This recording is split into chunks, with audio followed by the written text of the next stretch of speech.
අමාලි මොකද කල්පනා? අද පාටි දිතේ වගේ. ඉතින් උපන්දිනේ කියලා නිකට රත තියාගෙන ඉන්නේ මොකද? hina වෙලා ඉන්න ඕනේ නේ ලස්සනට. ඈ? ගෙදරින් නිකන් බලන් ඉන්නවා සර්. ගෙදරින් එයි. හරිද? අපි මෙහෙම කරමු. හරිද? ඔබට අහන්නකෝ. අද ඔයාලට මේ චූම්පාන් දෙන්නේ අයිස්ලන්තෙන්. අයිස්ලන්තේ දන්නවද? ඈ? අමාලි දන්නවලු. මම දන්නේ නෑ. අයිස් කැටයක් කාලා තියෙනවද? ඔව් කාලා තියෙනවා.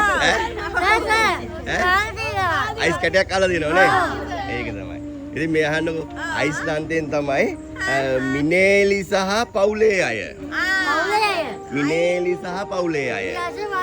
ඔව්. ඉස්ලාන්තේ ඉන්න මිනේලි සහ පවුලේ අය. මෙයාලා දාන දෙන අරමුණ තමයි මෙන්න මෙහෙම දෙයක් කියනවා එයාලා. සුබ උපන්දිනයක් අමාලි. ඔව් අමාලිගේ උපන්දිනය වෙනුවෙන් තමයි මේ දෙන්නේ. ඔව් සර්. හරිද? සතුටුයි සර්. ඒක තමයි. ඉතින් දෙවියන්ගේ ආශිර්වාදය ලැබේවා. මම ඔයාට ආදරෙයි.